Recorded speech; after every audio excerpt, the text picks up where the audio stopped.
Sighed, I am you, Emily, from the future. Disbelief shattered her, but fragments aligned. The crash in her dreams? A memory, not a premonition. In 2047, Emily would invent a neural implant for time echo communication, sending warnings back to prevent tragedies. But a glitch trapped her consciousness in a loop, echoing eternally to her past self. The voice never stops because you never let it, it explained. I chose this to save lives, to rewrite fates. But the cost, isolation, madness creeping in. Emily recoiled. Was her life a puppet show? She tried ignoring it, drowning it with music, pills, but it persisted. Save the girl on the bridge tonight. Defiant, she stayed home. The next day's news. A suicide off the Willow Creek Bridge. Guilt crushed her. Resigned, Emily accepted her fate. She became a vigilante of sorts, guided by her future self's whispers. Years blurred. The voice grew fainter, wiser. On her deathbed, surrounded by those she'd saved, Emily smiled. Thank you, she thought. No, the voice replied softly. Thank you for listening. And in that moment, as her eyes closed, she glimpsed the loop closing a young Emily in the attic, hearing the first whisper. The voice never stopped, it simply began anew. The house that was never on the map. In the fog-shrouded hills of rural Vermont, where GPS signals faltered and old paper maps yellowed in glove compartments, stood a house that defied existence. Dr. Elias Thorne, a cartographer by trade, discovered it by accident during a surveying trip in the fall of 2023. His equipment glitched near Blackwood Forest, a blank spot on every digital map, an oversight on the antiques. Curiosity piqued, he hiked through the brambles and emerged at a clearing. There it was, a Victorian mansion, ivy-choked and weathered, its spires piercing the gray sky like accusing fingers. Elias bought it on impulse, dirt cheap from a seller who vanished after the deed was signed. A steal, he told his wife, Mara, and their teenage daughter, Lily. They needed a fresh start after the city had chewed them up. Elias's job loss, Mara's anxiety attacks, Lily's rebellion. The house promised isolation, peace, but from the first night, unease settled like dust. The movers swore the address didn't exist. You're sure this is it? One asked, eyeing the overgrown path. Inside, the room smelled of damp earth and forgotten whispers. Elias laughed it off, but Lily found the first anomaly. Her phone's map app showed an empty field where the house should be. Glitch, she muttered, but zooming in revealed nothing. No streets, no landmarks, just void. That evening, as rain lashed the windows, strange sounds began. Not creaks or groans, but echoes, faint conversations from empty rooms, like recordings of lives long past. Mara heard children's laughter in the attic, though the stairs led to a bricked-up wall. Imagination, Elias dismissed, burying himself in his maps. He spread them across the dining table, marking the house's location obsessively. But no matter how he plotted coordinates, the ink bled, lines curving away as if repelled. Lily explored the basement first. Flashlight in hand, she descended creaking stairs into a labyrinth of cobwebbed shelves. Amid dusty crates, she found a leather-bound journal dated 1897. The entry spoke of a builder, Harlan Crow, who constructed the house as a sanctuary from the world's gaze. But later, pages devolved into madness. The walls shift. Doors open to nowhere. It hides us from maps, from reality itself. The last entry, we are not alone. The others, they never left. That night, Lily dreamed of shadows peeling from the walls, forming humanoid shapes that whispered her name. She woke to find her bedroom door ajar, leading not to the hallway, but to a mirrored corridor stretching infinitely. Panicking, she slammed it shut. In the morning, it was normal again. Bad dream, she told herself, but bruises on her arms suggested otherwise. Elias noticed changes too. Rooms expanded or contracted overnight. The kitchen, once cozy, now felt cavernous, echoes amplifying every footstep. He measured it, dimensions impossible, defying Euclidean geometry. Non-Euclidean spaces, he murmured, recalling Lovecraftian tales. Mara found solace in the garden, but the flowers wilted under her touch, petals curling like screams. The horrors escalated. One evening, during dinner, the lights flickered. When they stabilized, Lily was gone. Elias and Mara searched frantically upstairs, basement, outside, no trace.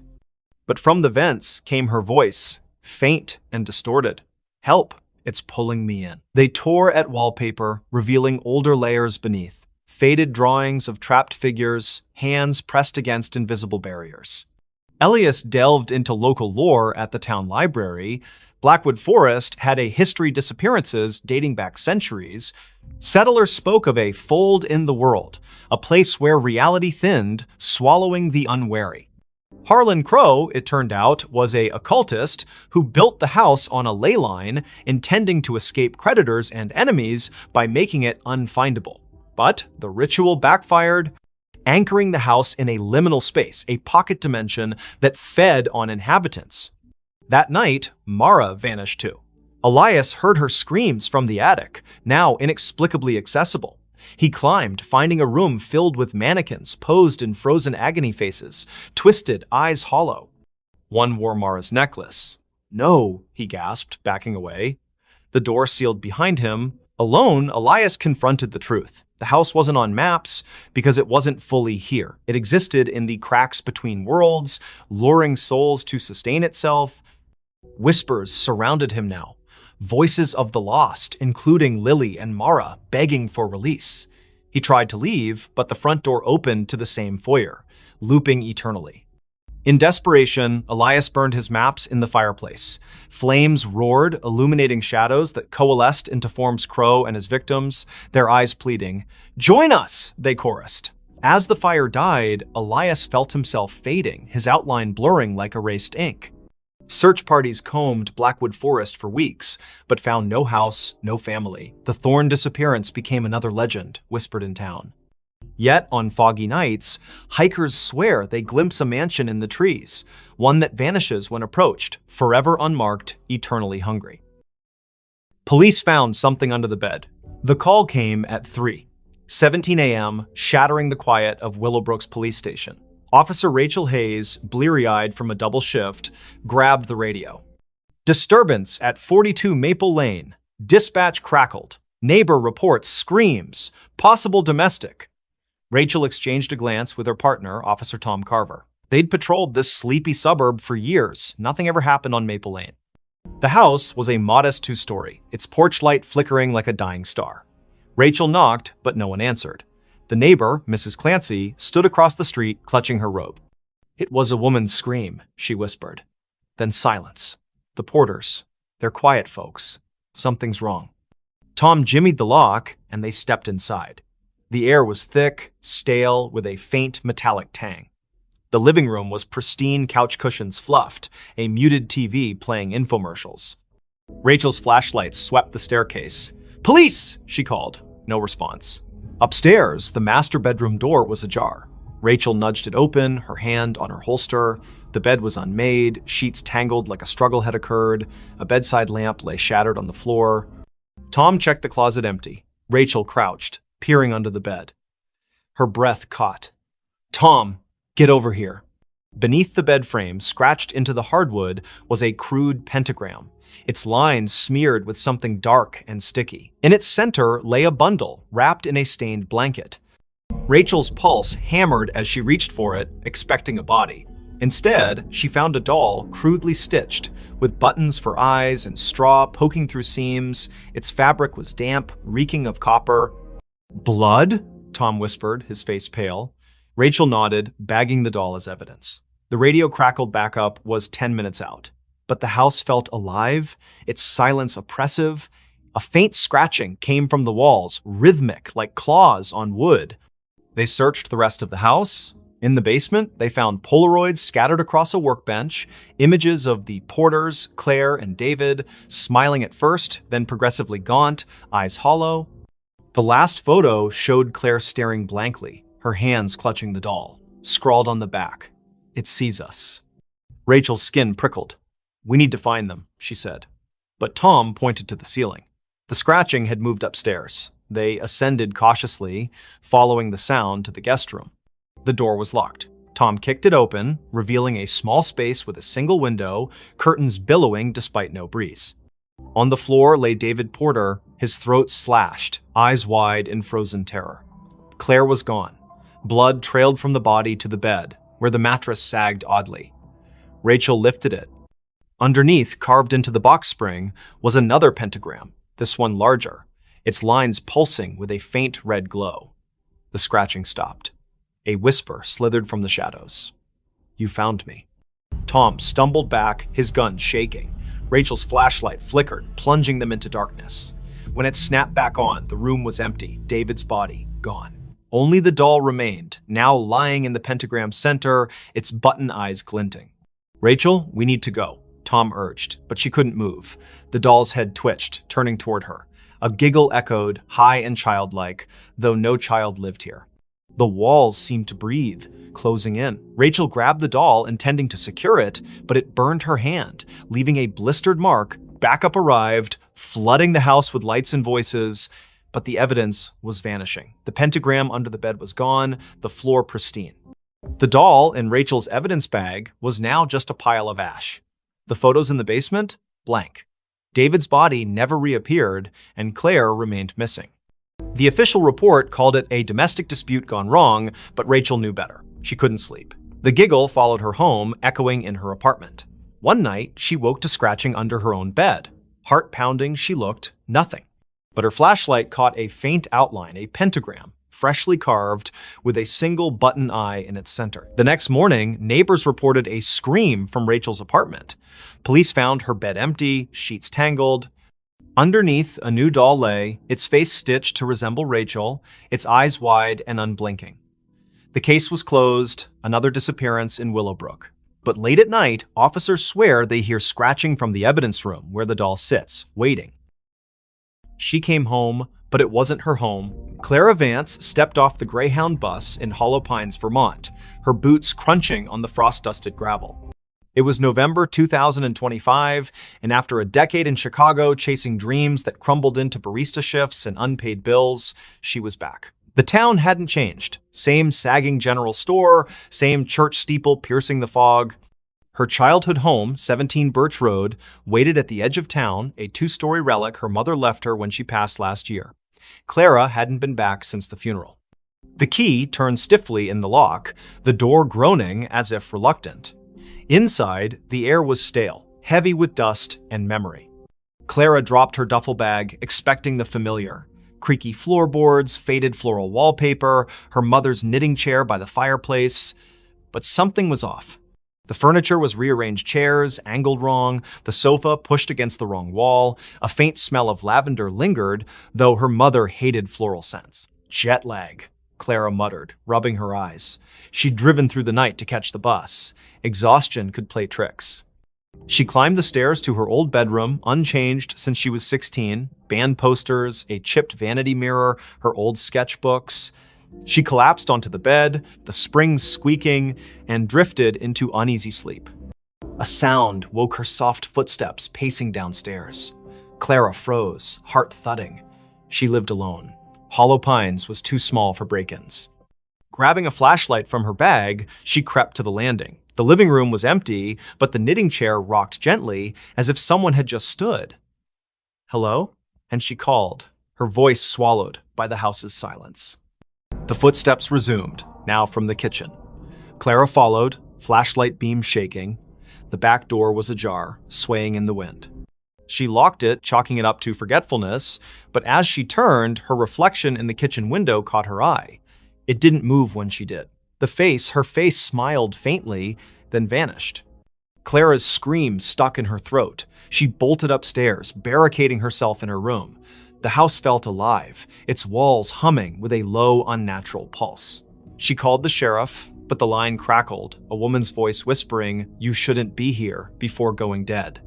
Morning brought no relief. The furniture had shifted again, now mirrored perfectly, as if the house were a reflection of itself. Clara's sketchbooks, once filled with charcoal landscapes, now held drawings of a woman who looked like her but wasn't. Hollow eyes, too wide smile, hands reaching from shadowed corners. The signature wasn't Clara's. She fled to the general store, begging for answers. Old Mr. Harrow, the clerk, paled when she mentioned 17 Birch Road. "That house," he whispered. It's cursed. Been empty since your mom died. Folks say it. Mimics things. People. Places. He told of a girl in the 1950s, Abigail, who vanished after moving in. Locals swore they saw her afterward, but she was wrong. Her smile too sharp, her eyes too dark. Clara laughed it off small-town superstition, but dread gnawed at her. Back at the house, she found a trap door under the rug, one she'd never seen as a child. It led to a basement, damp and cold, its walls etched with spiraling symbols that pulsed faintly under her flashlight. At the center stood a cracked mirror, twice her height. In it, Clara saw not herself, but the other woman, her doppelganger, wearing Clara's clothes, mimicking her movements with a delay, like a lagging video feed.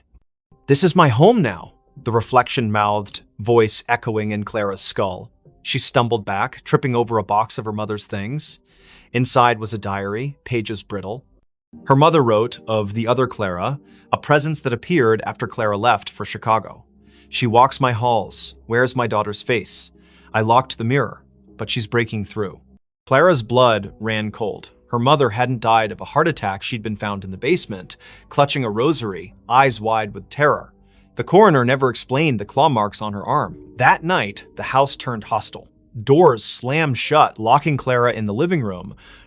The doppelganger appeared in every reflective surface: windows, the TV screen, even a spoon on the table each time closer, her smile stretching wider. "Give me your place," she hissed, her voice a distorted echo of Clara's. Desperate, Clara smashed the basement mirror, hoping to sever the connection. Shards flew, but the doppelganger laughed, her form coalescing from the fragments into a physical being. It lunged, cold fingers grazing Clara's throat. She fought back, shoving it into the trapdoor, which slammed shut. The house shook, walls cracking as if enraged. Clara fled, never looking back. She hitchhiked to Burlington, renting a motel room. But the nightmare followed. Her reflection in the bathroom mirror flickered, showing the doppelganger's face. On her phone, photos of Hollow Pines showed a house that wasn't there, an empty lot where 17 Birch Road should be. Weeks later, a new family moved into a vacant house on Birch Road. They found Clara's duffel bag, her sketchbooks, but no Clara. Neighbors whispered of a woman seen at dusk, sketching by the church, her smile too wide, her eyes too dark. When police searched, they found a trapdoor, a shattered mirror, and a diary warning of a house that steals souls, replacing them with something else. Clara was never found. But in Hollow Pines, they say she still walks, trying to come home to a house that was never hers. That night, the mirror started talking. The antique mirror arrived at the thrift store on a damp October morning in 2025, its gilded frame tarnished, its glass clouded like a cataract eye. Nora Blake, a 29-year-old artist with a penchant for salvaging broken things, bought it for $10. "It's got character," she told the cashier, ignoring the way his hands shook as he wrapped it. Her apartment in downtown Ashwick, a crumbling mill town, was already a mosaic of thrift finds, chipped teacups, warped books, a clock that ticked backward. The mirror fit right in, hung above her fireplace, reflecting her cluttered living room in muted grays. Nora noticed the oddities that first night. While sketching at her easel, she caught a flicker in the mirror, not her reflection, but a shadow that darted out of sight. She blinked, chalking it up to exhaustion. She'd been pulling late shifts at the diner, her hands smelling of grease and coffee. But as she turned off the lights, a whisper slithered from the mirror. Nora. Her name, soft and deliberate, like a lover's sigh. She spun around, heart pounding. The room was empty, the mirror still. Sleep eluded her. The whisper came again at 3 a.m. Louder. "Look at me." Nora stumbled to the mirror, her breath fogging the glass. Her reflection stared back, but her eyes seemed wrong too wide, pupils dilating like ink spreading in water. She touched the glass. It was warm, pulsing faintly. "Stress," she muttered, unplugging every light and crawling back to bed. By morning, the mirror had changed. Its surface was clearer, almost luminous, reflecting details Nora hadn't noticed. A crack in the ceiling, a stain on the rug. But it didn't reflect her. Instead, it showed a woman who looked like Nora, same auburn hair, same freckles, but dressed in a high-collared gown, her expression hungry. "Stay with me," the woman mouthed, her voice echoing in Nora's skull. Nora covered the mirror with a sheet, but the whispers persisted, seeping through the fabric. "You're mine now." She called her friend Milo, a skeptic who fixed electronics and scoffed at ghost stories. He inspected the mirror, finding nothing, no wires, no speakers. "It's just old glass," he said. But his voice trembled when he noticed the sheet had fallen off, the mirror bare again. That night, Nora dreamed of the woman in the gown. She stood in a candlelit room, walls dripping with black mold, chanting in a language Nora didn't know. The woman's hands reached through the dream, clawing at Nora's chest. She woke gasping, claw marks burning across her ribs. The mirror glowed faintly, the woman's face pressed against the glass from the inside, smiling. Nora researched the mirror's origins. The thrift store had no records, but an old newspaper clipping mentioned a similar mirror owned by Evelyn Crane, an Ashwick heiress who vanished in 1892. Locals claimed Evelyn practiced witchcraft, trapping souls in reflective surfaces to cheat death.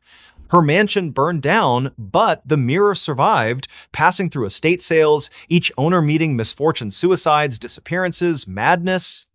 Desperate, Nora tried to destroy the mirror. She swung a hammer, but the glass didn't crack. The blow reverberated, knocking her back. The woman's laughter filled the room, sharp and gleeful. "You can't break me." Objects began moving, books slid off shelves, teacups shattered. The mirror's reflection showed not her apartment, but Evelyn's charred mansion, its walls alive with writhing shadows. Milo returned, pale but determined, with a priestess from a local Wiccan group. She burned sage, chanting protections, but the air grew heavy, the temperature plummeting. The mirror pulsed, and Evelyn's voice boomed. "This is my vessel." The priestess screamed, blood trickling from her nose, and fled. Milo stayed, gripping Nora's hand. "We burn it," he said. They doused the mirror in gasoline, but the flames wouldn't catch. Instead, the mirror's surface rippled, and Evelyn stepped out, her form solidifying, gown pristine, eyes black voids. Nora and Milo ran, but the apartment's doors locked, windows sealed. Evelyn's laughter chased them, her footsteps heavy. "You invited me in," she taunted, her fingers brushing Nora's neck, cold as frostbite. In a final stand, Nora faced the mirror, staring into Evelyn's eyes. "Take me, but leave him," she pleaded. The mirror flared, and Nora felt herself pulled inside, her body dissolving into light. She saw Evelyn's memories, betrayals, rituals, a desperate pact with something ancient.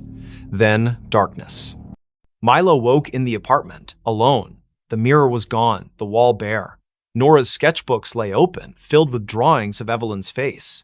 Police searched, but Nora was another Ashwick disappearance. Milo kept quiet, fearing disbelief, but he never returned to the apartment. Months later, a new tenant hung a cheap mirror above the fireplace. That night, it whispered, "Look at me." And in its reflection, Nora's face appeared, her eyes too wide, her smile not her own. The final note before disappearing. In the sleepy coastal town of Greyhaven, where the Atlantic's waves whispered secrets to the cliffs, the old lighthouse on Widow's Point stood abandoned. Its beacon hadn't spun since 1987, when keeper Amos Reed vanished, leaving only a cryptic note in the logbook. "The song calls. I must answer." Locals avoided the place, claiming the wind carried eerie melodies at night. But for Lena Harper, a 34-year-old composer with a faltering career, the lighthouse was a last chance to find inspiration. Lena arrived in October 2025, renting a cottage near the cliffs. Her symphony, meant to revive her reputation, was due in a month, but her mind was blank.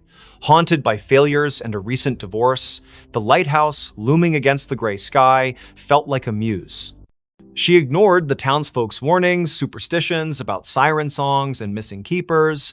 "It's just an old tower," she told herself, hauling her violin and notebook up the spiral stairs. The interior was frozen in time. Rusted lanterns, a cracked logbook, and a gramophone in the keeper's quarters, its needle poised over a warped record. Lena set up her recorder, hoping to capture the ocean's rhythm for her score. That night, as fog smothered the coast, she played her violin, the notes echoing off the stone walls. Then, faintly, another melody answered a haunting, wordless hum that seemed to rise from the sea. Lena stopped, her bow trembling. The hum continued, weaving through her own music, both beautiful and wrong, like a lullaby sung by something ancient. She checked her recorder. It had caught the sound, clear and unnervingly human. Wind through the cliffs, she reasoned, but her skin prickled. The gramophone needle twitched, spinning the record without power. The hum grew louder, now a voice. "Play with me." She fled to the cottage, locking the door. Sleep brought nightmares, shadows with liquid eyes, hands pulling her toward the waves. By morning, her recorder was blank, the haunting melody erased. Desperate for answers, Lena visited the town library, finding records of Greyhaven's lost. Since the lighthouse was built in 1843, 7 keepers had vanished, each leaving a note about a song. The last, Amos, was found days before his disappearance, wandering the cliffs, muttering about her voice. Lena's obsession grew. She returned to the lighthouse, playing her violin to lure the voice. It came stronger, singing in a language she didn't know, yet understood. "Finish the song and join us." Her fingers moved unbidden, composing a melody that felt like it belonged to someone else. She scribbled it down, a single page, titled "The Final Note." It was perfect, her masterpiece, but writing it left her drained, her reflection in the lantern room's glass pale and unfamiliar. That night, the lighthouse shook. The gramophone blared, its record spinning backward, spewing distorted wails. Lena's score glowed faintly on the table, the ink shifting, forming symbols that pulsed like a heartbeat. The voice was inside now. "You're mine." Shadows slithered from the walls, their forms humanoid but fluid, eyes glinting like oil slicks. They circled her, humming her own melody. Lena ran, but the stairs looped endlessly, each turn bringing her back to the lantern room. The glass walls reflected not the ocean, but a churning abyss, faces pressing against it. Amos, the other keepers, their mouths open in silent screams. The voice laughed, "Complete it, or stay forever." In a panic, Lena grabbed her score and tore it, scattering the pieces. The shadows shrieked, the lighthouse trembling as if in pain. The gramophone exploded, shards cutting her arms. She stumbled outside, collapsing on the cliffs. Dawn broke, the fog lifting, and the lighthouse stood silent, its door sealed as if never opened. Lena fled Greyhaven, her symphony unwritten. She burned her violin, moved inland, and swore never to compose again. But the melody lingered, humming in her dreams. Months later, a package arrived at her new apartment, no sender, no postmark. Inside was a single sheet of music, her handwriting, titled "The Final Note." The ink was wet, smelling of salt and decay. She called the Greyhaven sheriff, who sent a deputy to Widow's Point. The lighthouse was empty, the logbook untouched since Amos's note. But on the cliffs, they found Lena's recorder, playing a loop of her voice, singing the haunting melody, though she hadn't returned. Her cottage was searched, her belongings were gone, replaced by a single note. "The song calls," I answered. Fishermen avoid Widow's Point now. On stormy nights, they hear a violin over the waves, joined by a chorus of voices that never fade. The lighthouse remains dark, but some swear its beacon flickers briefly, illuminating a figure at the edge of the cliff, playing one final note before disappearing into the sea. The hiker saw something he wasn't supposed to see. The Appalachian Trail stretched like a vein through the dense forests of northern Maine, where the trees grew so thick they swallowed sunlight.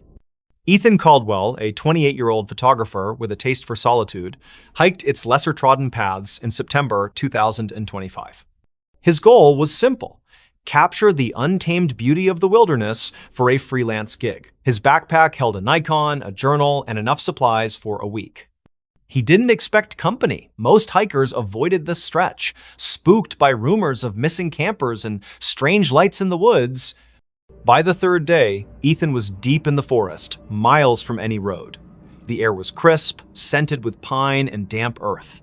He set up camp near a nameless creek, its water black under the canopy. As dusk fell, he noticed an oddity. His compass spun lazily, refusing to settle. "Cheap gear," he muttered, relying on his map instead. That night, under a moonless sky, he heard it a low hum, like a distant engine, pulsing through the ground. It wasn't animal, wasn't natural. Curiosity tugged at him. The next morning, Ethan followed the creek upstream, chasing the hum's source. His camera hung around his neck, ready to snap anything unusual. The forest grew denser, the trail vanishing into a tangle of roots and moss. Then he saw it, a clearing, unnatural in its perfection, as if the trees had been pushed back by an invisible force. At its center stood a structure, a stone arch, weathered and covered in glyphs that seemed to writhe under his gaze. It wasn't on any map, and Ethan had never read of ruins in this part of Maine. He raised his camera, snapping photos. The glyphs glowed faintly, a sickly green, though no light source explained it. The hum intensified, vibrating in his chest. Through the arch, the air shimmered like heat rising from asphalt, showing glimpses of a different forest darker, with twisted, leafless trees. Ethan stepped closer, his lens capturing the anomaly. That's when he saw her. A figure stood just beyond the arch, humanoid but wrong, too tall, limbs too long, its face a blur of shadow. It didn't move, yet Ethan felt watched, his skin crawling as if ants marched beneath it. He lowered the camera, and the figure was gone. But when he checked the viewfinder, it was there, closer. Its face now a featureless void with pinprick eyes. His hands shook as he backed away, the hum now a deafening drone in his skull. Ethan ran, branches clawing at his face. His compass was useless, spinning wildly. The forest seemed to shift, paths looping back to the clearing no matter which way he turned. Panic set in as night fell, the hum replaced by whispers his name, spoken in a voice that wasn't human. "You saw," it hissed, echoing from every tree. He stumbled into his campsite, only to find his tent shredded, his journal open to a page he hadn't written, you weren't supposed to see. Desperate, Ethan checked his camera. The photos of the arch were gone, replaced by images of himself hiking, sleeping, eating, taken from angles that meant someone or something had been watching him for days. The last photo showed him standing before the arch, the figure behind him, its long fingers brushing his shoulder. He hadn't felt a thing. He fled toward the nearest ranger station, 20 miles south, using the stars to navigate. But the forest fought him. Roots tripped him, shadows moved against the wind. At dawn, he found a stream and followed it, hoping for salvation. Instead, it led back to the clearing. The arch loomed larger now, the glyphs pulsing red. The figure stood within, motionless, its void face fixed on him. "Join us," the whispers urged, now a chorus. Ethan's legs buckled, his vision blurring. He saw flashes, other hikers, campers, their faces frozen in terror, pulled through the arch into that other forest. His camera grew heavy, the strap tightening like a noose. He tore it off, smashing it against a rock. The whispers screamed, the arch flaring bright enough to burn his eyes. Ethan ran blindly, collapsing hours later near a logging road. A trucker found him, incoherent, babbling about an arch and eyes in the dark. Rangers searched, but found no clearing, no structure. Ethan's camera was gone, his journal blank except for that one scrawled note. Doctors diagnosed exposure and trauma, but Ethan knew better. He moved to a city, avoiding forests, but the whispers followed, faint at first, growing louder each night. You can't unsee. Months later, a hiker found a single photo wedged in a tree on the Appalachian Trail, a grainy shot of Ethan standing before a stone arch, his face pale, eyes wide. Behind him, a figure loomed, its fingers on his shoulder. The hiker burned the photo, fearing it would follow him too. But in Greyhaven's bars, they still talk of the arch that appears to the lost, and the things that watch from the other side, waiting for those who see what they shouldn't. The phone rang, but it wasn't plugged in. In the small town of Coldwater, Maine, where winter clung to the streets like a bad memory, Sarah Klein moved into the old duplex on Sycamore Street in December 2025. She was 31, a graphic designer fleeing a toxic relationship and a city that felt suffocating. The duplex was cheap, its faded wallpaper and sagging floors a small price to pay for solitude. The landlord, a nervous man named Mr. Greeley, handed her the keys with a warning. Don't mind the quirks, old houses creak. Sarah nodded, eager to unpack and start over. The first quirk appeared on her second night. She was sorting boxes in the living room when the phone rang, a shrill, brassy jangle from an ancient rotary phone on the kitchen counter. Sarah froze. The phone's cord dangled unplugged, its end frayed and caked with dust. She approached it, the ringing growing louder, insistent. Hesitating, she lifted the receiver. Static crackled, then a voice low, garbled, neither male nor female, whispered, "You're not supposed to be here." The line went dead, the phone cold in her hand. Sarah checked the cord again. No outlet, no connection. She laughed nervously, blaming stress. She'd been sleeping poorly, haunted by dreams of her ex's voice echoing in empty rooms. She unhooked the receiver and placed it in a drawer, determined to ignore it, but the next night it rang again, the sound muffled from inside the drawer. Sarah's heart thudded as she opened it. The receiver was back on the cradle, the phone unplugged. "Leave," the voice hissed when she answered. Sharper this time, like it was closer. She called Mr. Greeley, who chuckled uneasily. "That old thing? Been dead for years. Probably faulty wiring. He promised to send an electrician, but no one came." Sarah tried to focus on work, sketching logos on her tablet, but the phone rang every night at 3:13 a.m., each call more menacing. "Get out, or stay forever," it warned, the static now laced with faint screams. She stopped answering, but the ringing grew louder, vibrating through the walls. Desperate, Sarah dug into the duplex's history. The town library's archives revealed a grim past. In 1974, the previous tenant, Margaret Hale, vanished after neighbors reported hearing her scream during a storm. Her belongings were found untouched, except for a rotary phone unplugged with a note beside it. "It won't stop." Other tenants had fled over the decades, citing noises and bad feelings. A man in 1992 claimed the phone spoke his name before he disappeared. Sarah's dreams worsened. She saw Margaret, pale and eyeless, standing in the kitchen, dialing the rotary phone with skeletal fingers. In the dreams, the walls bled, and the voice from the phone chanted, "Join us." Waking, Sarah found scratches on her arms, as if she'd clawed herself. She bought a new phone, a modern cordless one, but it too rang at 3:13 a.m., unplugged, spitting the same garbled voice. She tried to leave, packed a bag, booked a motel, but the duplex's doors wouldn't open, locks jammed, windows stuck, her car keys vanished, reappearing on the kitchen counter beside the rotary phone. In a panic, she smashed the phone with a hammer. The plastic cracked, but the ringing continued, now emanating from the walls, the floor, her own skull. "You can't break me," the voice laughed. Sarah turned to the internet, posting on X about haunted phones in Coldwater. A local, @Maine Mysteries, replied with a thread about Sycamore Street. The duplex was built on a forgotten burial ground, desecrated in the 1800s. Mediums had visited, claiming a presence, something old, something angry, trapped souls of those who lived there, using the phone as a conduit. The thread ended abruptly. The user hadn't posted since. That night, the ringing was deafening. Sarah, sleepless and fraying, answered. The voice was clear now, almost her own. "Look behind you." She spun, seeing nothing but shadows. But in the hallway mirror, a figure stood Margaret, her face a rotting mask, her hands reaching through the glass. Sarah screamed, dropping the receiver. The lights flickered, and the air grew heavy, smelling of wet earth and decay. She barricaded herself in the bedroom, but the walls pulsed, whispering her name. The phone, shattered, reassembled itself on her nightstand, ringing relentlessly.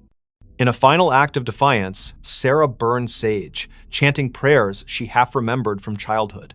The ringing stopped, replaced by a howl that shook the duplex. The mirror cracked, and Margaret's form lunged, cold fingers grazing Sarah's throat. Sarah blacked out. She woke at dawn, sprawled on the kitchen floor, the phone silent, its cord still unplugged. The doors opened easily now. She fled, leaving everything behind. The motel clerk in the next town swore she checked in alone, but Sarah felt watched, the voice's echo lingering in her ears. Weeks later, a new tenant moved into the duplex. They found a rotary phone, pristine, on the counter. That night, it rang, unplugged, whispering a new name. In Coldwater, they don't talk about Sycamore Street anymore. But those who pass the duplex at 3:13 a.m. hear it, a faint brassy jangle, and a voice that begs, "Answer me." They dug up the backyard. In the quiet suburb of Elmwood, where picket fences and manicured lawns defined normalcy, the Hargrove family moved into 23 Oak Lane in the spring of 2025. The house was a steal, a charming craftsman with a sprawling backyard, snapped up after the previous owners vanished without a trace. Jenna Hargrove, a single mother of 37, saw it as a fresh start for her and her 12-year-old son, Lucas. The realtor glossed over the prior owner's disappearance, blaming financial troubles. Jenna, eager to escape her own past, didn't press. The backyard was Lucas's favorite part. Overgrown with wildflowers and shaded by an ancient oak, it begged for exploration. He wanted to build a treehouse, so Jenna hired a local landscaper, Mr. Polk, to clear the tangle of weeds and level the ground. Polk, a grizzled man with eyes like chipped flint, hesitated. "Folks say this yard's bad luck," he muttered, glancing at the oak. "Last owners dug here. Never seen again." Jenna laughed it off small-town gossip. The digging began on a Saturday, the air thick with the scent of turned earth. Lucas watched from the porch, sketching the oak in his notebook. Polk's crew unearthed roots and rocks, but by noon, they hit something hard. A metallic clang echoed as a shovel struck a rusted box the size of a small coffin, buried 3 feet down. Polk pried it open, revealing a collection of bones, human, weathered, and arranged in a spiral. A cracked locket lay at the center, its photo faded but showing a woman with hollow eyes. Jenna called the police. Sheriff Tate arrived, his face grim. "Not the first time," he said, bagging the bones. He wouldn't elaborate, but Lucas overheard him whisper to a deputy about the Oak Lane curse. The bones were sent for analysis, and digging stopped. That night, the house felt different. The air was heavy, the silence oppressive. Lucas woke to scratching beneath his bedroom floor, like nails clawing wood. "Mice," Jenna reassured him, but her voice wavered. The next day, Lucas found his sketchbook open to a new drawing, not his. The oak was depicted, its branches twisting into faces, their mouths open in silent screams. Jenna, pale, insisted it was a prank, but Lucas noticed her hands trembling. That evening, the backyard changed. The wildflowers wilted, their petals blackening. The oak's shadow seemed to stretch too far, pooling like ink across the lawn. At midnight, the scratching returned, now from the backyard. Lucas peered out his window and froze. The oak's branches swayed, though no wind stirred. Figures moved in the shadows, vague, humanoid shapes that flickered like bad film reels. He woke Jenna, who saw nothing but felt a chill that wasn't there before. "We're leaving tomorrow," she promised. But the car wouldn't start in the morning, its battery drained. Sheriff Tate returned with news.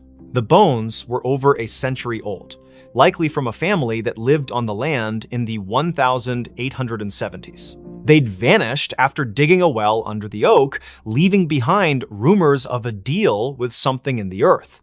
The locket's photo matched a missing woman, Eliza Marrow, rumored to have practiced rituals to bind the land.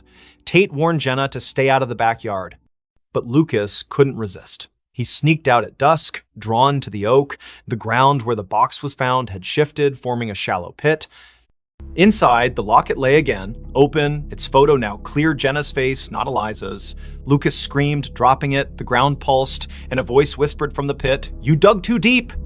Jenna found him, dragging him inside. The house locked itself, doors jammed, windows sealed. The scratching became a pounding, shaking the walls. Shadows oozed from the floorboards, forming shapes with too many limbs, their eyes glinting like wet stones. "Give us the boy," they hissed, their voices a chorus of gravel and wind. Jenna clutched Lucas, barricading them in the bathroom. She burned sage, a trick from her grandmother, but the smoke curled into symbols matching those on the locket. The shadows laughed, their forms pressing against the door. In desperation, Jenna grabbed a kitchen knife and carved a circle around them, chanting half-remembered prayers. The pounding stopped, but the air grew colder, the shadows retreating to the backyard. At dawn, the doors opened. Jenna and Lucas fled to a motel. Sheriff Tate searched the house, finding nothing. No locket, no pit, just fresh dirt under the oak, as if untouched. The Hargroves never returned. The house was sold again to a young couple who ignored the rumors. They started digging for a garden, and the oak's shadow grew longer. Weeks later, a neighbor reported screams from 23 Oak Lane. Police found the couple's car running, doors open, but no trace of them. In the backyard, a new locket lay under the oak, its photo showing Lucas, his eyes hollow. At night, Elmwood residents hear scratching from the earth, and those who pass the house swear the oak's branches move, reaching for something only they can see.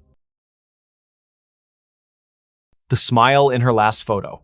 In the sleepy town of Willow Creek, nestled between rolling hills and a sluggish river, Mia Reynolds was known for her photography. At 27, she had a knack for capturing the soul of her subjects' families, weddings, even the town's annual fair.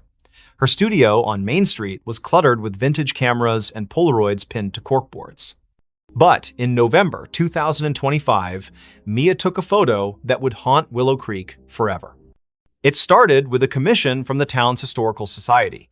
They wanted shots of the old Grayson Manor, a crumbling estate on the outskirts, abandoned since the 1940s. Rumors swirled about its last resident, Evelyn Grayson, who vanished after a fire gutted half the house.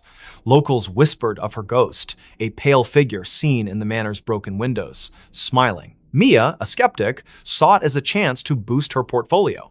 She arrived at the manor on a foggy afternoon, her Nikon slung around her neck. The air was heavy, smelling of damp wood and something sour like rotting flowers. The manor loomed, its spires jagged against the gray sky, windows like empty eyes. Inside, dust motes danced in her flashlight's beam, illuminating peeling wallpaper and charred furniture. Mia snapped photos, the click of her shutter echoing in the silence. In the upstairs parlor, she found a cracked vanity mirror, its surface clouded but oddly warm to the touch. As she framed a shot, her camera's viewfinder flickered, showing not the room, but a woman pale, with long dark hair, wearing a tattered dress. Her smile was too wide, stretching beyond human limits, her eyes black voids. Mia gasped, lowering the camera. The room was empty, but the mirror reflected the woman, her head tilting as if studying Mia. Heart pounding, Mia fled, her photos untouched. Back at her studio, she developed the images. Most were normal, dusty rooms, broken stairs, but the last photo, taken in the parlor, showed the woman standing behind Mia, her smile splitting her face. Mia's own reflection in the photo was wrong, her eyes wide with terror she didn't remember feeling. She burned the print, but the image lingered in her mind, that smile searing itself into her dreams.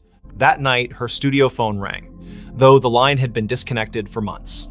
Static crackled, followed by a voice, soft, feminine, giggling, "You saw me." Mia yanked the cord from the wall, but the ringing continued, now from her cell phone, then her laptop, then nowhere, and everywhere. She locked the studio and ran home, but the giggling followed, echoing in her apartment's walls. Mia confided in her friend Caleb, a librarian with a passion for local history. He dug into Grayson Manor's past, uncovering Evelyn's story. In 1943, Evelyn, a recluse, was suspected of occult practices. Neighbors reported strange lights and chants from the manor. The night of the fire, Evelyn was seen smiling through the flames, unharmed, before vanishing. Her last photo, taken days earlier, showed that same unnatural smile, her eyes black as ink. Caleb warned Mia to stay away, but she couldn't. The manor pulled her back, her camera heavy in her hands. She returned at dusk, the air colder, the manor darker. In the parlor, the mirror glowed faintly, and the woman Evelyn stepped out, her form flickering like a bad signal. "Take my picture," she whispered, her voice in Mia's skull. Mia's hands moved against her will, snapping a photo. The camera burned her fingers, and the mirror cracked, shards falling like rain. Mia ran, but the manor's doors slammed shut, trapping her. Shadows writhed, forming figures with Evelyn's smile, their mouths stretching impossibly wide. "You're part of me now," they chanted, their voices a chorus of giggles. Mia's camera flashed on its own, each shot showing her own face, morphing, her smile widening, her eyes darkening. Caleb found her car outside the manor the next day, the doors locked, her camera inside. The last photo showed Mia, her face unrecognizable, smiling that same grotesque smile. The manor was empty, no trace of her. Caleb burned the camera, but the giggling followed him home, echoing from every reflective surface, mirrors, windows, even his glasses. Willow Creek sealed the manor, but Mia's photos began appearing around town, tacked to lampposts, slipped under doors. Each showed her with that smile, her eyes black, standing in places she'd never been. Those who kept the photos heard the giggling, saw her in their mirrors. The town stopped taking pictures, afraid of what their cameras might capture. But at night, in Willow Creek's quiet streets, some swear they see Mia smiling, her camera flashing, waiting for someone new to see her last photo. A child's cry in an empty house. In the forgotten outskirts of Dunhaven, a Rust Belt town where factories stood like tombstones, the house at 9 Hollow Road was a local legend. Its windows were boarded, its paint peeled like dead skin, and its yard was a jungle of thorns. No one had lived there since the 1980s, when the Miller family vanished parents, 2 kids gone overnight. The only trace was a child's shoe found in the attic, stained with something the police never identified. In November 2025, Nora Ellis, a 34-year-old true crime podcaster, saw the house as her next big story. Nora arrived with her recorder, a flashlight, and a skeptical smirk. Dunhaven's locals warned her away, whispering of cries heard at midnight, lights flickering in empty rooms. "Ghost stories pay the bills," she told her producer over the phone, setting up in the house's foyer. The air was thick, smelling of mildew and something sharper, like burnt sugar. Her recorder hummed, capturing the silence until a faint sob broke through, a child's voice trembling from upstairs. Nora froze. The house was supposed to be empty. She called out, "Hello?" Her voice echoed, unanswered, but the sobbing grew louder, coming from the attic. She climbed the stairs, their creaks swallowing her footsteps. The attic door was ajar, though town records swore it was nailed shut after the Millers' disappearance. Inside, the air was colder, the darkness heavier. Her flashlight caught a child's drawing on the floor, stick figures in a circle, their heads scratched out, red crayon dripping like blood. The sobbing stopped. Nora's recorder crackled, replaying the cry on loop, though she hadn't touched it. "Help me," the voice whispered, now inside her head. She stumbled back, her flashlight flickering. In its beam, she saw movement, a small figure darting behind a pile of moldy boxes.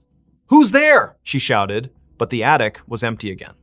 Her recorder now played a different sound, laughter, high and cruel, layered over the sobs. Nora dug into the Millers' case that night, holed up in a motel. Old newspaper clippings told of the family's odd behavior before they vanished, parents pale and withdrawn, the children, Anna and Tim, seen drawing strange symbols in the yard. A neighbor claimed Anna spoke of friends in the walls who sang to her. The police found no bodies, no clues, only that shoe, a girl's sneaker, size 3, with stains that tested inconclusive. Back at the house the next day, Nora set up motion sensor cameras. At dusk, the sobbing returned, now from the basement. She descended, the stairs slick with dampness.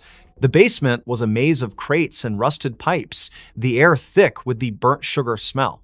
Her camera caught nothing, but her recorder picked up whispers. "Stay with us." A child's handprint appeared on a crate, wet and glistening, though the floor was dry. Nora's skin crawled as the sobbing turned to giggles, echoing from every corner. She found a loose floorboard, prying it up to reveal a tin box. Inside were Anna's drawings, dozens of them, showing a faceless figure with too many arms, surrounded by crying children. A note, in childish scrawl, read, "They want us to stay forever." As Nora read, the basement door slammed shut. Her flashlight died, and the giggles became screams. Not a child's, but something older, hungrier. "You found us," it hissed. Nora's cameras failed, their footage corrupted, showing only static with faint outlines of a child's face, eyes black. She ran, but the house seemed to shift, hallways looping, doors leading back to the basement. In the attic, the drawings had multiplied, covering the walls, now depicting Nora alongside the faceless figure. Her recorder played her own voice, screaming, though she hadn't opened her mouth. Desperate, she smashed a boarded window, crawling into the thorn-choked yard. The cries followed, now outside, circling her. She stumbled to her car, driving to the motel, but the rearview mirror showed Anna's face, her eyes hollow, her mouth a gaping smile. Nora swerved, nearly crashing, and the face vanished. The next day, she returned with a priest, Father Daniels, who paled at the house's threshold. "This isn't a haunting," he whispered. "It's a trap." He sprinkled holy water, but it hissed, evaporating on the floor. The cries erupted, shaking the walls, and the priest fled, clutching his cross. Nora stayed, recording one last episode. Whatever took the Millers is still here. It wants me too. That night, Nora vanished. Her car was found at 9 Hollow Road, her recorder inside, playing a loop of a child's cry and her own screams. The house was empty, the drawings gone, but neighbors reported lights in the attic. A new family moved in months later, unaware of the history. Their daughter found a shoe in the attic, Nora's stained with something red. At midnight, they heard it, a child's cry echoing from an empty house, calling them to stay.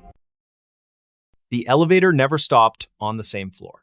In the heart of Ashwood City, where skyscrapers cast long shadows over neon-lit streets, the Crestview Towers stood as a relic of faded glory. Built in the 1970s, its 30 floors housed a mix of offices, apartments, and rumors of strange happenings. By December 2025, most tenants had fled, spooked by flickering lights and whispers in the halls. But for Riley Tate, a 29-year-old freelance coder scraping by, the cheap rent on the 2021 floor was worth the eerie vibes. Riley noticed the elevator's quirk on her first day. She pressed 22, but the car stopped on 13. A floor marked storage on the panel, its doors opening to a dark hallway lined with rusted lockers. The air was stale, smelling of mildew and something metallic. She jabbed the close button, but the elevator lingered, as if waiting. Old wiring, she muttered, ignoring the faint hum like a distant voice coming from the corridor. The next day, it happened again. She pressed 22, but the elevator stopped on 7, revealing a dimly lit floor with peeling wallpaper and a child's tricycle tipped over in the hall. No one lived on 7. The landlord, Mr. Voss, a gaunt man with nervous eyes, swore it was vacant.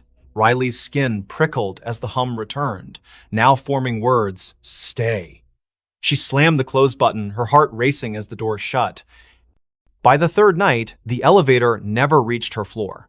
She'd pressed 22, but it stopped randomly 15, 9, 26, each floor wrong, each hallway different. Floor 15 had mirrors lining the walls, reflecting not Riley, but a pale figure with her face, eyes black and unblinking. Floor 9 smelled of ash, its walls scorched, with claw marks gouged into the plaster. Floor 26 was freezing, its windows frosted over, showing a city skyline that wasn't Ashwood's jagged alien under a red sky. Riley stopped using the elevator, taking the stairs, but the stairwell was no better. Doors to random floors were unlocked, leading to the same strange halls she'd seen from the elevator. Her phone's GPS showed her at Crestview Towers, but the coordinates flickered, sometimes placing her miles away in an empty field. She called Voss, who dismissed her concerns. "Old buildings creak," he said, but his voice trembled. Desperate, Riley researched the tower's history on X and in the city library. Crestview was built on the site of a 1920s asylum razed after a fire killed dozens. Survivors spoke of an elevator to nowhere, a lift that trapped patients in looping corridors, never reaching their intended floor. The asylum's last director, Dr. DNM, Alara Finch, vanished in the fire, leaving a journal describing doorways that opened to other places, other times, sealed by rituals she couldn't complete. Riley's nights grew sleepless. The elevator dinged at odd hours, its doors opening on her floor, revealing those wrong hallways. One night, she woke to find her apartment door ajar, the elevator waiting. A voice, Alara's, she later learned, whispered from the car, "Come inside."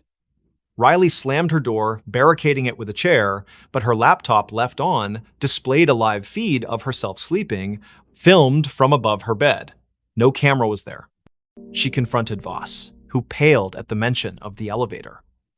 "It's her," he whispered, eyes darting. "Alara, she never left." He admitted the tower was built to contain something, a rift, opened by the asylum's experiments that bled into reality. The elevator was its anchor, moving not just between floors, but between worlds. Tenants who rode it too long vanished, their names erased from leases, their apartments empty. Riley tried to leave, but her key wouldn't turn in the lock. The elevator dinged, doors open, revealing a hallway of endless mirrors, each showing Alara's face pale, smiling, her eyes voids. "Ride with me," she whispered, her voice in Riley's head. Riley ran to the stairwell, but it looped back to the elevator, the car waiting like a predator. In a final stand, Riley entered the elevator, clutching a knife. She pressed every button, hoping to break the cycle. The car lurched, stopping on no floor marked on the panel. The doors opened to a void black, endless, filled with whispers. Alara stood there, her form flickering, her hands reaching. Riley slashed wildly, the knife passing through air, but the elevator shook, sparks flying, the doors shut, and the car plummeted. Riley woke in her apartment, the elevator silent, her knife was gone, her hands bloodied. She fled Crestview Towers, never returning. The landlord reported her missing, but her apartment was empty, her name gone from the lease. Months later, a new tenant rode the elevator to 22. It stopped on 13, the doors opening to a hallway where Riley stood, her eyes black, whispering, "Stay." The elevator still runs in Crestview Towers, never stopping on the same floor twice. Tenants avoid it, but some nights it calls, its ding echoing through empty halls, inviting the unwary to ride where no one returns. Knock from the invisible. In the remote village of Thornwick, nestled deep in the fog-drenched valleys of upstate New York, the old Whitaker cottage stood alone at the edge of Blackthorn Woods.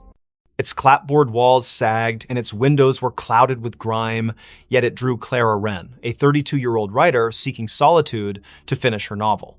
In January 2026, she rented the cottage, ignoring the locals' warnings about its history. "People don't stay long," the grocer said, his eyes darting to the woods. "It knocks, and then it takes." Clara dismissed it as folklore. The cottage was perfect, isolated, cheap, with a stone fireplace and a view of snow-laden pines. She unpacked her laptop, notebooks, and a thermos of coffee, settling into a rhythm of writing by day and stoking the fire by night. But on her third night, as a storm howled outside, she heard it, 3 sharp knocks on the front door.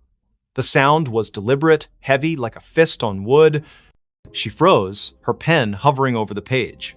The door was locked, the windows shuttered. She called out, "Who's there?" No answer. The wind screamed, but the knocks came again, 3, slow, from the door. Clara grabbed a flashlight and peered through the peephole. Nothing but swirling snow. She opened the door, heart pounding, but the porch was empty, the snow undisturbed, no footprints, no tracks. The knocks returned the next night, now from the bedroom wall. 3, always 3, rhythmic and insistent. Clara checked every inch of the cottage attic, crawl space, even under the floorboards. Nothing. Her phone had no signal, the Wi-Fi dead. She drove to town, asking about the cottage's past. The librarian, an elderly woman named Mrs. Hale, paled. "The Whitakers," she whispered. "They built it in 1890. All 5 vanished by 1893. Neighbors heard knocking before each one disappeared. They called it the Invisible." Clara scoffed but bought salt and sage, sprinkling the former around doors and burning the latter, as Mrs. Hale suggested.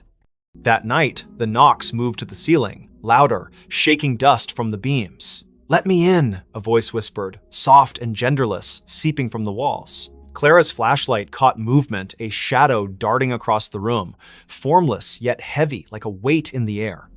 She screamed, barricading herself in the bathroom, but the knocks followed, now inside the mirror, the glass rippling like water. She found a diary under a loose floorboard the next day, its pages brittle, written by Eliza Whitaker. "The invisible comes at night," it read. "It knocks to be let in, but it's already here. It wants a vessel." The last entry was scrawled, "I let it in. God forgive me."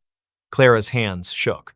The diary mentioned a ritual salt and blood to banish it, but warned of a cost. It takes what you love most. That evening, the knocks were everywhere. Walls, windows, even her laptop screen. The air grew thick, smelling of wet earth and decay. Clara's flashlight died, and the fire dimmed, casting shadows that moved against the light's logic. She poured salt in a circle, pricking her finger to drip blood, as the diary instructed. The knocks stopped, replaced by a wail that shook the cottage, windows cracking. The shadow coalesced, a formless mass with eyes like burning coals hovering outside her circle. "You can't keep me out," it hissed, its voice in her skull. Clara chanted the ritual's words, her voice breaking. The shadow lunged, but the salt flared, repelling it. The cottage trembled, beams groaning as the shadow screamed, dissolving into the floor. Silence fell, heavy and wrong. Clara fled at dawn, leaving everything: laptop, clothes, her unfinished novel. She drove to a motel, but the knocks followed, faint at first, tapping her car's dashboard, then her motel mirror. She burned the diary, hoping to sever the tie, but the ashes formed 3 knocks on the table. Her phone, offline, played a recording of her own voice.